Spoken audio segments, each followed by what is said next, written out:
Et si ce qu'on appelle addiction n'était pas une simple faiblesse, mais un cri de l'âme, un appel discret lancé depuis les profondeurs de ce que nous ne voulons pas voir. Derrière chaque dépendance se cache une histoire, un vide, un manque de sens.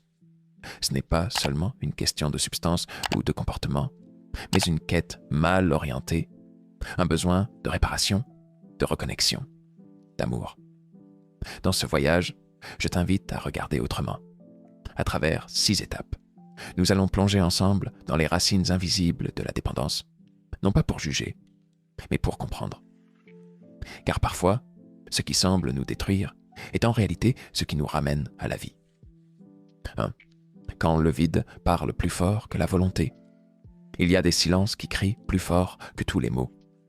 Des moments où l'on regarde sa propre vie et où l'on ne comprend pas pourquoi on répète les mêmes gestes, pourquoi on retombe, encore et encore, dans les mêmes travers. Et ce n'est pas qu'une question de manque de volonté. Il y a quelque chose de plus profond, de plus invisible, qui agit en nous, comme si une partie oubliée de soi appelait à l'aide, sans qu'on sache comment l'entendre. On parle souvent de dépendance comme d'un problème à résoudre, un comportement à éliminer. Mais si c'était autre chose? Et si ce qu'on appelle addiction n'était que la surface visible d'un mal plus vaste? Un mal que l'on porte en soi, souvent depuis longtemps, et qu'on n'a jamais appris à nommer. Il y a une douleur qui ne laisse pas de traces sur le corps, mais qui pèse dans l'âme. Une sorte de vide qui n'a pas de forme, mais qui est là, constant, latent, comme un gouffre. On le masque comme on peut, en travaillant plus, en plaisant aux autres, en achetant, en scrollant, en buvant, en fumant. Mais ce n'est jamais suffisant, parce que ce vide ne réclame pas une solution rapide. Il réclame d'être vu, reconnu. Et ça, c'est une vérité que peu de gens osent affronter, parce qu'elle demande de plonger là où on ne veut pas regarder. Dans l'histoire qu'on a vécue, dans les émotions qu'on a refoulées, dans les parties de nous-mêmes qu'on a mises de côté parce qu'elles dérangeaient. Ce n'est pas la substance qui crée le mal-être. C'est le mal-être qui cherche la substance comme refuge. Et tant qu'on continue à traiter la dépendance comme une simple déviance à corriger, on ignore ce qu'elle essaye de nous dire. On passe à côté de l'essentiel. Il ne s'agit pas de minimiser les conséquences. L'addiction détruit. Elle abîme les corps, les relations, les projets. Mais ce serait une erreur de s'arrêter à ça. Car derrière chaque conduite compulsive, il y a une tentative, maladroite, désespérée parfois, de survivre à quelque chose d'encore plus grand, l'absence de sens. Ce que cherche la personne dépendante, ce n'est pas tant le plaisir que le soulagement, un apaisement durable, une sensation, même fugace, de retrouver un centre, une direction, un sentiment d'être vivant. Et c'est précisément là que réside la tragédie. Dans cette recherche légitime, mais déviée. Personne ne choisit consciemment de se perdre. Personne ne se lève un matin en décidant de s'enchaîner à une habitude qui le détruira. Ce qui se joue là, dans l'ombre, c'est une quête, celle d'une connexion, d'un ancrage, d'un retour à soi. Mais c'est une quête silencieuse, invisible aux yeux des autres, et parfois même à nos propres yeux. Alors non, ce n'est pas juste une question de discipline. Ce n'est pas une faiblesse. C'est une blessure qui n'a jamais guéri. Et pour la penser, il faut d'abord la reconnaître. Il faut oser écouter ce vide, non pas pour le remplir immédiatement, mais pour entendre ce qu'il a à nous dire. Car parfois, c'est justement là, dans ce qu'on fuit, que commence la vraie transformation. 2.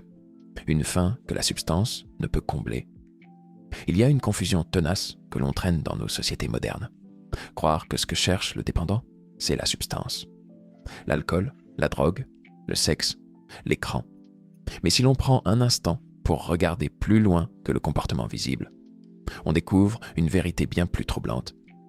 Ce que cette personne cherche, ce n'est pas l'oubli, c'est une forme de soulagement, une paix qu'elle ne trouve nulle part ailleurs. La substance devient une béquille, un raccourci maladroit vers quelque chose de plus vaste. Ce n'est pas tant l'ivresse qui attire, ni même le plaisir immédiat, c'est ce qu'il y a derrière. Une sensation brève que tout s'apaise, que la vie retrouve une cohérence, que les battements du cœur s'alignent enfin avec quelque chose de réel. C'est ce moment précis où, l'espace d'un instant, la douleur cesse. Et si c'était ça, la vraie fin? Une fin spirituelle, pas religieuse au sens dogmatique, non, mais une quête de sens, d'unité, de connexion. Une tentative de retrouver une part oubliée de soi. Et quand cette part est inaccessible, on la cherche ailleurs. On la projette dans ce qui nous fait vibrer, ce qui nous détourne de l'angoisse. Alors on court après le travail, les likes, le contrôle, la performance. Ou bien on s'effondre dans l'alcool, les jeux, la dépendance affective. La forme change. Le fond, lui, reste le même. C'est une tentative de se sentir complet. Ce qui rend cela tragique, c'est que cette faim ne peut pas être rassasiée par l'extérieur. Elle vient d'un manque intérieur, souvent ancien, parfois invisible, toujours profond. Et tant qu'on continue à chercher dehors ce qui ne peut être trouvé qu'en soi, on reste prisonnier. Prisonnier d'un cycle qui se répète. Chaque rechute, comme un rappel que l'on n'a pas encore compris ce que l'on cherche vraiment. Ce n'est pas un problème de volonté. Ce n'est pas un défaut de caractère. C'est une blessure de l'âme. Une âme qui, privée de sens, se rabat sur ce qui la distrait de sa douleur. C'est pourquoi, dans de nombreuses traditions anciennes, les états modifiés de conscience, parfois induits par des substances, faisaient partie de rituels sacrés. Pas pour fuir, mais pour plonger. Pas pour oublier, mais pour rencontrer l'invisible, l'indicible. Aujourd'hui, ces rituels ont disparu. Les symboles qui guidaient autrefois les âmes ont été remplacés par des objets de consommation. Alors on tente de recréer, à notre insu, des cérémonies de secours. Une soirée arrosée comme un faux rite de passage. Un shoot comme une fausse ascension vers le divin. Mais sans cadre, sans but, sans sens, ces gestes deviennent des pièges. La substance apaise un moment, puis détruit. Parce qu'elle ne peut pas donner ce qu'on attend d'elle. Elle n'est pas la source, seulement un substitut, une illusion. Et c'est dans cette illusion que beaucoup se perdent, parce qu'ils ne savent pas ou n'osent pas entendre ce que leur faim cherche vraiment. Mais au fond, ce que nous poursuivons tous, c'est la même chose. Une expérience intérieure capable de nous dire que notre vie a un sens, une direction, une raison d'être. Troisième, l'ombre que l'on refuse de voir. Il y a en chacun de nous une partie que l'on préfère ignorer. Une zone obscure, silencieuse, faite de souvenirs étouffés, d'émotions refoulées, de désirs mal compris. Cette zone, Carl Jung l'appelait l'ombre. Et ce n'est pas un hasard si, bien souvent, l'addiction est la voix de cette ombre. Une voix que l'on n'écoute pas avec la tête, mais que l'on vit dans le corps, dans les gestes qui échappent à notre contrôle, dans les choix qu'on regrette sans comprendre pourquoi on les répète. L'ombre n'est pas mauvaise. Elle n'est pas là pour nous détruire. Elle est simplement la somme de tout ce que nous avons appris à juger comme inacceptable en nous. La tristesse qu'on nous a interdit d'exprimer, la colère qu'on a dû enfouir, la peur qu'on a maquillée en courage. Peu à peu, ces fragments s'accumulent dans le noir, jusqu'à devenir un poids silencieux. Mais ce poids, un jour, cherche à se faire entendre. Mais au lieu d'écouter, on fuit. Et fuir l'ombre, c'est lui donner encore plus de pouvoir. Elle se glisse alors dans nos comportements compulsifs. Elle devient cette main invisible qui nous pousse à reprendre un verre alors qu'on avait promis d'arrêter. Ce vide qui appelle à la distraction alors qu'on aurait besoin de silence. Ce besoin irrépressible de plaire, de contrôler, de se cacher. Ce n'est pas de la faiblesse. C'est une tentative désespérée de maintenir en surface une façade que l'on croit nécessaire pour survivre. Une image de soi construite pour être aimée, acceptée, reconnue. Mais plus on alimente cette image, plus on s'éloigne de qui l'on est vraiment. Et l'ombre, elle, continue de frapper à la porte. Jusqu'à ce qu'on soit obligé d'ouvrir. La dépendance agit alors comme un signal d'alarme. Elle n'est pas le problème, mais le symptôme. Elle dit « Regarde ce que tu refuses de voir ». Et tant qu'on s'acharne à lutter contre elle sans comprendre ce qu'elle représente, on tourne en rond. Parce que le vrai combat n'est pas contre la substance. Il est contre l'oubli de soi. Accueillir son ombre, c'est un acte radical. Cela demande du courage. Le courage de se regarder en face, sans phare, sans justification. Le courage de dire « Oui, j'ai mal. Oui, j'ai peur. Oui, parfois je me sens vide, en colère, perdu. » C'est là que commence la vraie transformation. Non pas dans le rejet de ses émotions, mais dans leur intégration. Parce que ce qu'on intègre cesse de nous contrôler.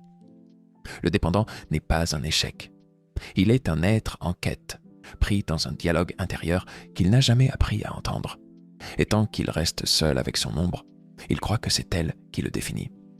Mais quand il commence à l'éclairer, à lui donner un espace, il découvre qu'au cœur même de cette obscurité se cache une part précieuse de lui-même. 4e, la culture du masque et le poison du silence. Dans le monde d'aujourd'hui, il y a un poison plus insidieux que toutes les substances qu'on peut consommer. Ce poison, c'est le silence. Pas celui du calme ou de la paix, non. Celui qui s'installe quand on ne peut plus parler vrai. Quand on vit dans une société qui récompense l'apparence et punit la vulnérabilité.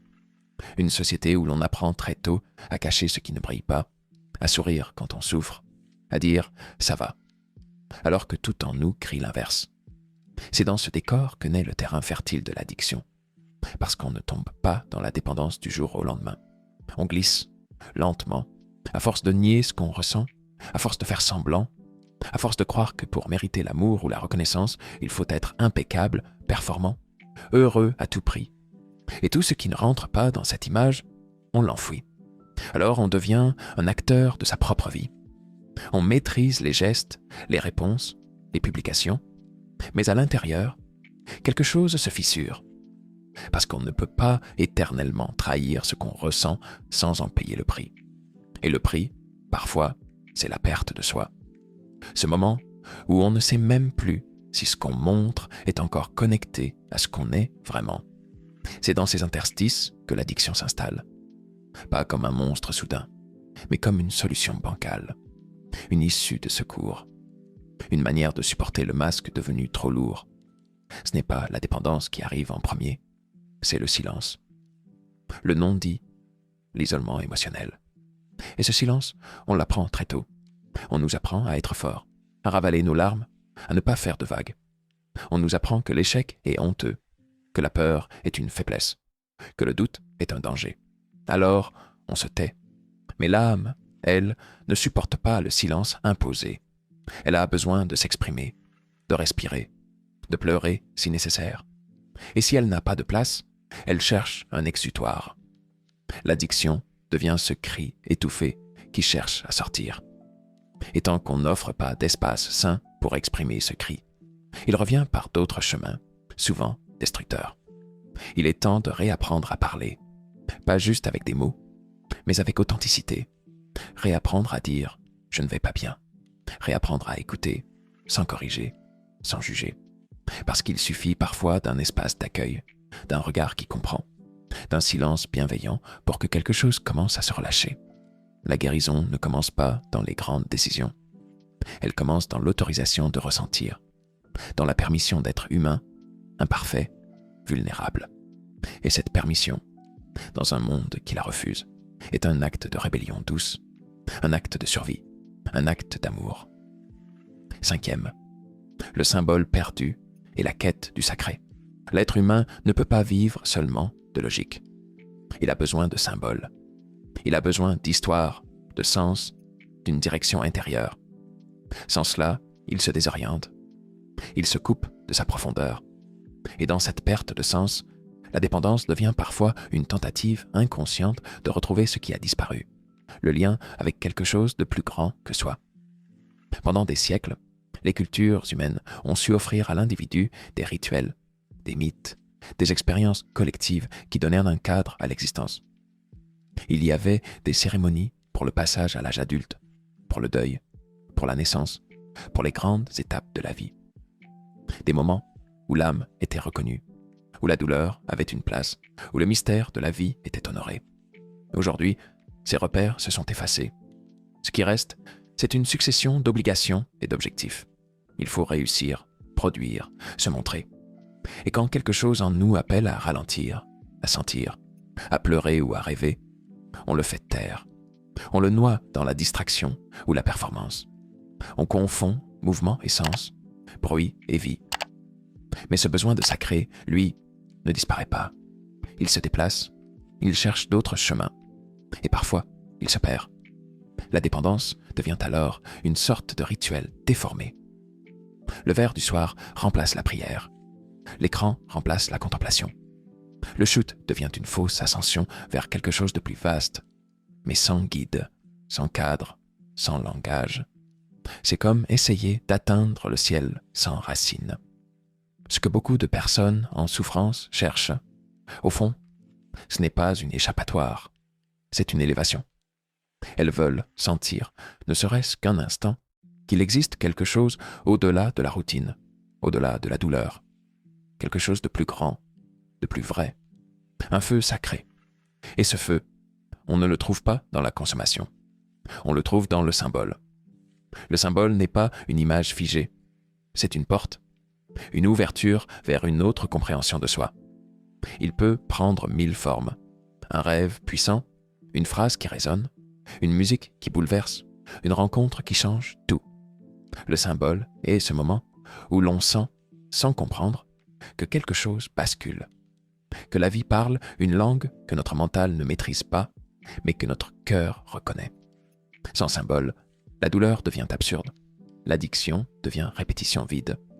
Mais dès que le sens revient, même de manière fragile, tout change.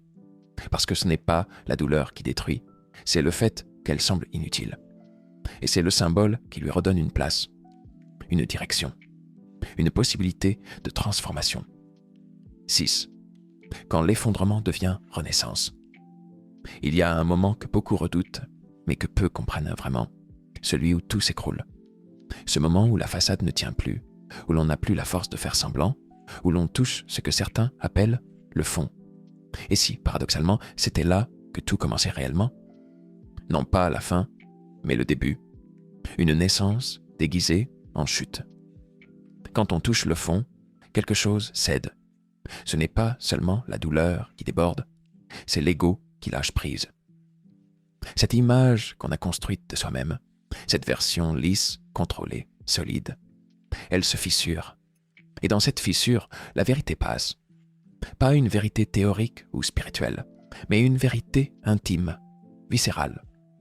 Celle de qui l'on est vraiment quand on ne tient plus rien. L'addiction, à ce moment-là, cesse d'être un combat extérieur. Elle devient un miroir. Elle montre sans détour les blessures qu'on n'a jamais voulu voir, les manques qu'on n'a jamais su combler, les parties de soi qu'on a toujours laissées dans l'ombre. Et c'est précisément dans cette nudité intérieure que la transformation peut naître. Mais cela demande du courage. Le courage de mourir symboliquement à l'ancien soi, de laisser derrière cette version de soi qui survivait par automatisme, par peur, par adaptation. Il ne s'agit pas de se reconstruire selon un modèle parfait. Il s'agit de renaître, de se laisser surprendre par ce qui émerge quand on ne contrôle plus.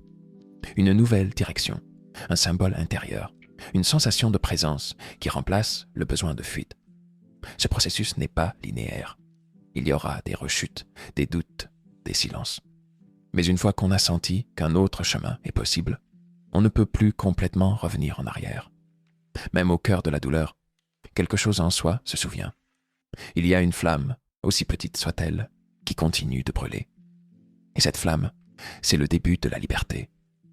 Pas la liberté de faire tout ce qu'on veut, mais la liberté d'être, d'exister sans se cacher, d'habiter pleinement son corps, son histoire, ses émotions, de ne plus fuir sa douleur, mais de l'écouter, de ne plus chercher à s'anesthésier, mais à se rencontrer. C'est ça, au fond, le vrai visage de la guérison. Ce n'est pas devenir parfait, c'est devenir entier, réconcilier les fragments, faire de son passé une terre fertile, de sa chute, une fondation, de sa souffrance, une sagesse. Et lorsque cela arrive, l'addiction cesse d'être une malédiction. Elle devient un langage, une carte, une traversée, une initiation. Elle n'est plus ce qui nous détruit, mais ce qui, un jour, nous a conduits vers nous-mêmes.